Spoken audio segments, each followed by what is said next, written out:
Howdy!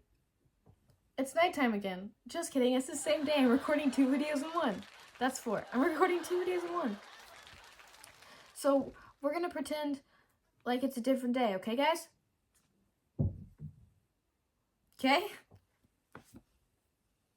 Or maybe I'm a time traveler and it is a different day. But I'm just putting on another outfit to pretend like it's the same day. But in reality, I actually time traveled.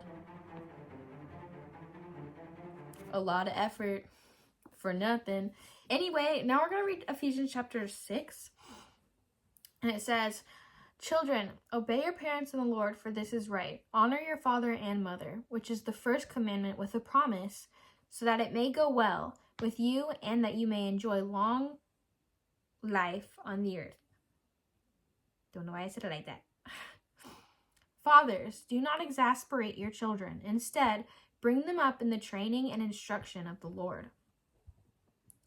Slaves, obey your earthly masters with respect and fear and with sincerity of heart, just as you would obey Christ." I'm going to pause this because I hear a lot of people and they're like, "Oh, well, like the Bible encourages slavery." No. Let's take a gander at the way that life worked back then, okay? People had slaves back then. The Bible doesn't say, hey, have slaves. The Bible says, you have slaves. This is how you should treat them.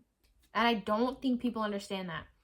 Different points and different periods in humanity, their worlds worked differently. So whenever the Bible is giving instruction on how to take care of your slaves or how slaves should treat their masters or whatever, it's not saying, hey, like it's looking out for the well-being of those people.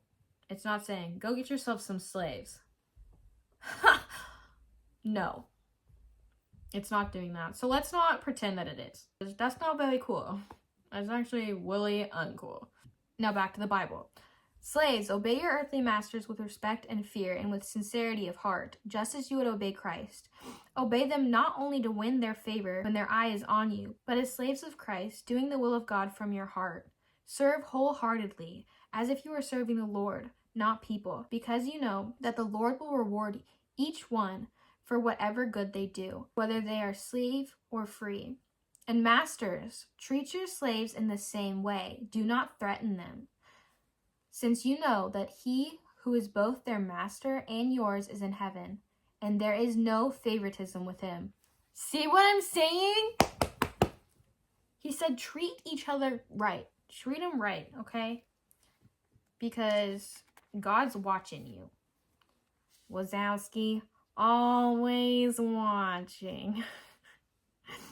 Oh, sorry. I was so stupid. We're on verse 10 now. "Finally, be strong in the Lord and in his mighty power.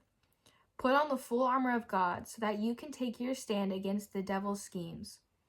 For our struggle is not against flesh and blood, but against the rulers, against the authorities, against the powers of this dark world, and against the spiritual forces of evil in the heavenly realms. Therefore, put on the full armor of God, so that when the day of evil comes, you may be able to stand your ground. And after you have done everything to stand, stand firm then, with the belt of truth buckled around your waist, with the breastplate of righteousness in place, and with your feet fitted with the readiness that comes from the gospel of peace. In addition to all this, take up the shield of faith, with which you can extinguish all the flaming arrows of the evil one. Take the helmet of salvation and the sword of the Spirit, which is the word of God, and pray in the Spirit on all occasions, with all kinds of prayers and requests. With this in mind, be alert and always keep on praying for all the Lord's people. Pray also for me, that whenever I speak, words may be given me, so that I will fearlessly make known the mystery of the gospel, for which I am an ambassador in chains. Pray that I may declare it fearlessly as I should. Tychicus? I don't know how to say that. The dear brother and faithful servant of the Lord will tell you everything, so that you also may know who I am and what I am doing. I am sending him to you for this very purpose, that you may know who we are, and that we may encourage you. Peace to the brothers and sisters, and love with faith from God the Father and the Lord Jesus Christ. Grace to all who love our Lord Jesus Christ with an undying love. Now let's go back again, okay? Where it says, "For our struggle is not against flesh and blood, but against the rulers, against the authorities, against the powers of this dark world, and against the spiritual forces of evil in the heavenly realms." We got to understand that there is a spirit realm, and this goes in with the whole Halloween thing, because there is a spirit realm, okay? Those demons and that darkness does not care where your heart's at. It doesn't care if you think, oh, it's just candy, oh, it's just dress up. You are participating. You are partaking in the celebration of a dark holiday. Do you understand? I'm being so serious when I say this. I'm not joking. You can hear it in my tone right now, because even I noticed it. You need to stay away from darkness. Right here, have nothing to do with the fruitless deeds of darkness, but rather expose them. That's in chapter 5, verse 11 of Ephesians.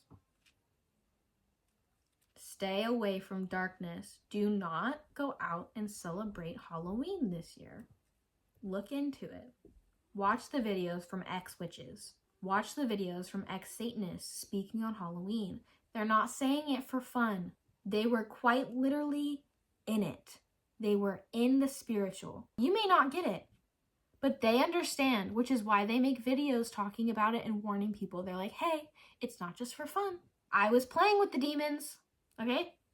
It's a serious thing. I'm not saying, hey, be scared. I'm saying use wisdom. The Bible says it all the time.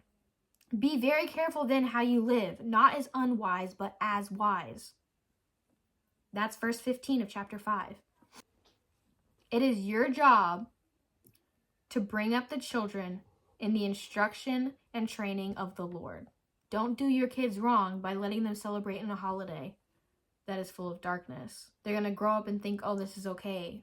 We did when I was little. It is your job. It is your responsibility to teach your kids right and wrong. If the Bible is saying not to take part in darkness, if the Bible is saying to be wise, if witches and stuff are saying, hey guys, this is demonic, you're gonna let your kid do that, you're neglecting your children spiritually. You are doing wrong by your kid. If you still, after watching this video or after looking into it, then you need to fast and pray to get some answers from God himself. Do you understand? If you still don't believe what the actual word says and you need confirmation, go sit in your quiet place and talk to God. Because it's not just for fun. And I get the way I'm talking may be harsh, but I'm not here to hold your hand. I'm not here to coddle you. I am a grown adult speaking to other grown adults who all have faith in the same God. It seems pretty clear to me. And if it's not clear to you, then I'm going to assume that means you've got some blinders on and you need to rebuke those. Anyway, that was some really serious talk, and I don't know how to get out of that. Seek the truth, pray, and ask God for confirmation. That's all for today. I love you. Jesus loves you. Bye.